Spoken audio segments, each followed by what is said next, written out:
Is this not the great Babylon I have built by my power and for my glory? You are the tree. You will lose your kingdom and live like an animal.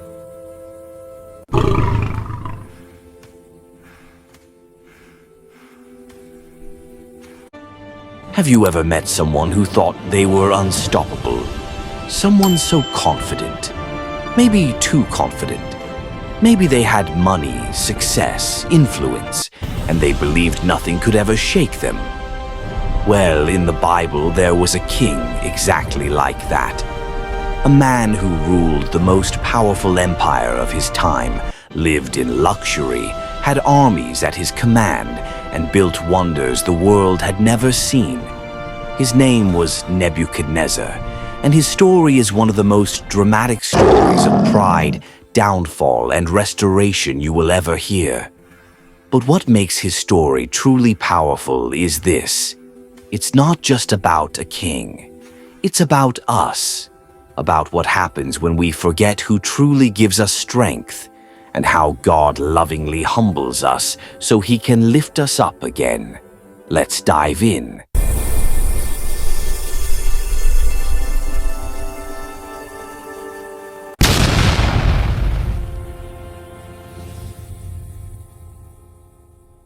Nebuchadnezzar, often called Nebuchadnezzar II, was the king of Babylon, one of the greatest empires in ancient history.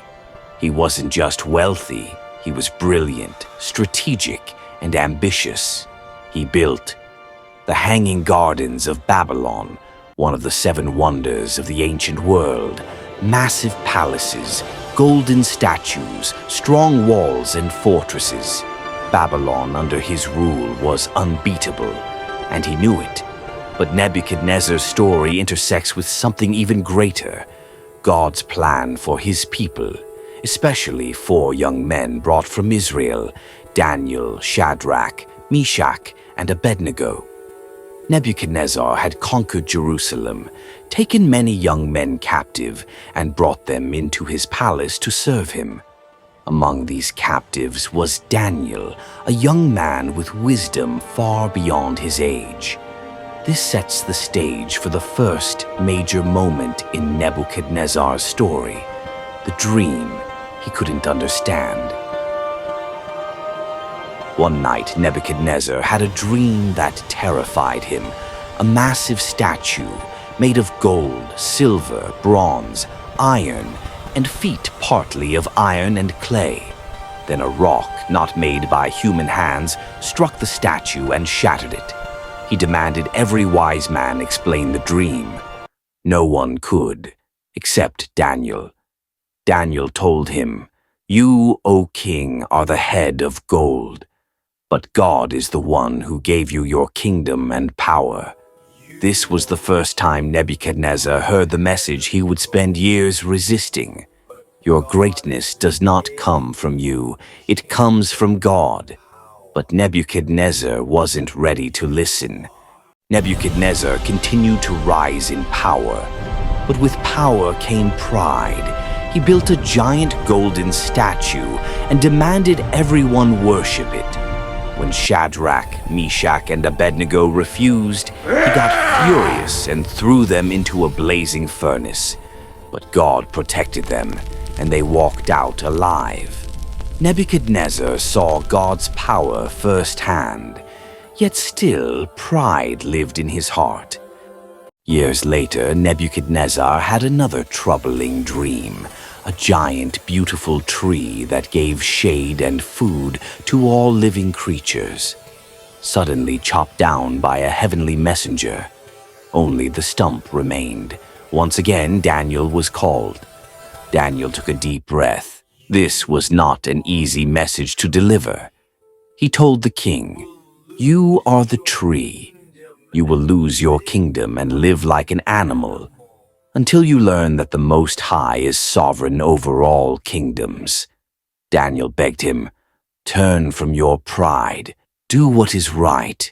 Perhaps God will delay this judgment." Nebuchadnezzar listened for a while, but pride has a way of creeping back in. 12 months later, Nebuchadnezzar stood on the balcony of his palace.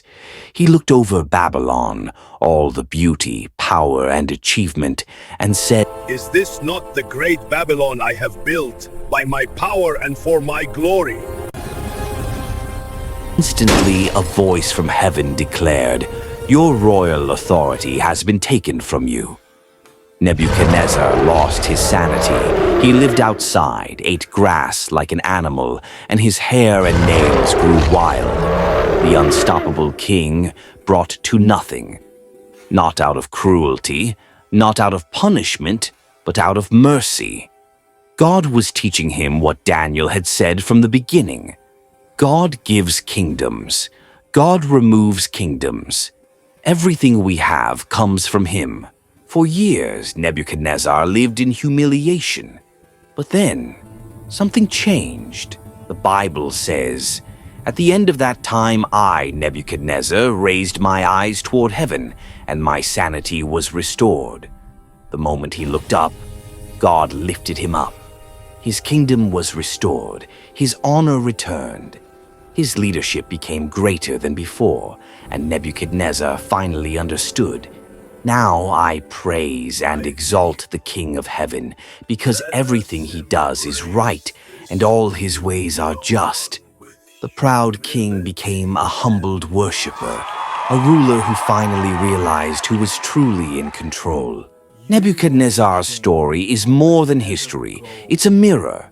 We all face moments where we think we don't need God. Moments when pride slips in, when we depend on our own strength, success, or wisdom. But God, in his love, humbles us, not to break us, but to heal us, not to shame us, but to restore us. The moment Nebuchadnezzar looked up, everything changed, and the same can happen for us.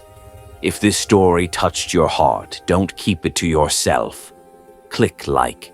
Share this video with someone who may need encouragement, and leave a comment telling me which part of Nebuchadnezzar's story spoke to you the most. And if you want more Bible stories told in a simple, powerful, and relatable way, make sure you subscribe and turn on your notifications. There are more life-changing stories coming your way.